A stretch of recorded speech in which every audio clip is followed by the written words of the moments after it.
As long as we think about our loved ones, family or friends, our politicians are only thinking about competition. Who has better planes, who has better soldiers, who has better ships? Sometimes it comes to nuclear weapons. At such moments, the world is on the brink of catastrophe. Today we will talk about 3 such cases that actually happened. On October 28, 1962, the captain in charge of the Okinawa base was ordered to launch a nuclear missile strike with all 32 warheads against the USSR, Korea and China. The power of one warhead was 1 megaton in total equivalent. This is 30 times the number of drop bombs on Hiroshima and Nagasaki together. According to the instructions, the captain is obliged to execute the order immediately. Only he was embarrassed by an illogical circumstance. The order corresponded to the degree of combat readiness of DEFCON 2, instead of a complete DEFCON 1. Bassett decided to call his superiors and lied about the fuzzy radio transmission. In response, the order was duplicated. The order contained a clear instruction to press a button. The captain was still in a hurry. The sweat on the faces of the officers.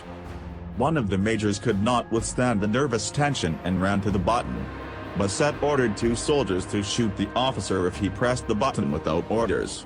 The captain himself called his superiors again and presented an ultimatum: either you increase the threat to DEFCON 1 or I will not launch missiles. The management decided to double-check the data again and found an error. After that, the death order was immediately cancelled. Sir William Bassett saved humanity from imminent death. Later it turned out that the major was guilty, who confused the sequence of the code. He was simply demoted from his rank. Bassett did not receive any thanks. The incident became known in 2015, 4 years after the captain's death. One of the most famous dates in the history of mankind: Black Saturday, October 27, 1962. According to American historians, humanity has never been so close to the end of the world as on October 27. It all began with the moment when in 1961 the U.S. placed in Turkey nuclear missiles Jupiter. The range of missiles was 2,400 kilometers. They could reach Moscow and other industrial facilities of the European part of the USSR. In response, the Soviet Union decided to conduct Operation Onodira. According to the operation, it was supposed to transfer nuclear missiles to the island of Cuba. On October 14, the American reconnaissance aircraft U-2 made a flight over the territory of Cuba, taking a lot of pictures. On the same day, the U.S. leadership, led by John F. Kennedy, recognized by the images the Soviet missiles R-12, which could destroy 40% of the U.S. territory. A week later, the Americans surrounded Cuba with the Navy and set up a blockade. Then the USSR sent its fleet to help. On October 27, an American aircraft flying over the territory of Cuba was shot down by the Soviet air defense system C-200. The American military demanded revenge. The situation was heated up to the limit. Nuclear war broke out. On the same day, Cuban leader Fidel Castro called Russian President Khrushchev and asked him to launch a nuclear strike against the United States. Castro said that the people of Cuba were ready to sacrifice themselves to overthrow American imperialism. The situation has heated up to the limit.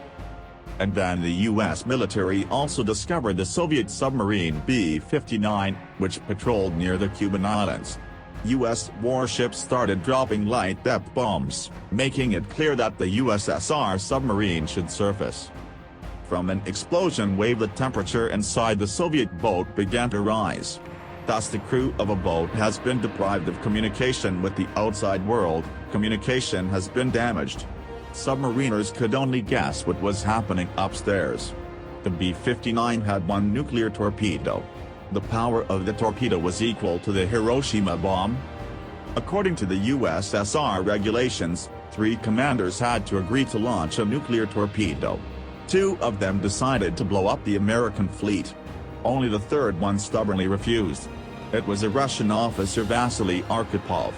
If he had agreed, the world would have come to an end. The boat came up the next day and the American military let her go. After that, the presidents of the USA and the Soviet Union could agree. The Americans removed nuclear weapons from Turkey and the Soviet Union from Cuba. In 2017, the U.S. awarded the Arkhipov Prize to the deceased. $50,000 were transferred to his relatives. On the night of September 25 to 26, 1983, the world was on the verge of nuclear catastrophe. Then what happened? The Cold War is in full swing. Lieutenant Colonel of the Soviet Army Stanislav Petrov was on duty in the Soviet Missile Defense Center near Moscow. And suddenly a terrible event happens. At 0:15 a.m. local time, the early warning system gave a signal of an attack by the United States.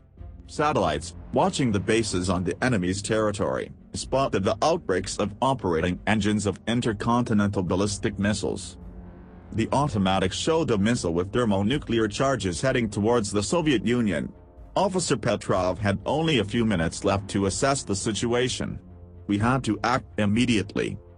Petrov analyzed the situation and reported to the military leadership 2 minutes later about a false alarm due to a computer error.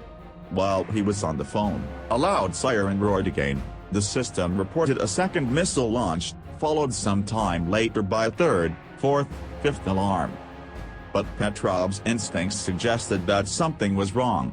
He wondered, why did the U.S. fire only 5 missiles to start a nuclear war? He was embarrassed by the fact that according to the system's data, only 1 American base was fired, not all of them, as it was supposed to be in the case of a real attack. In addition, the second wave of missiles did not follow.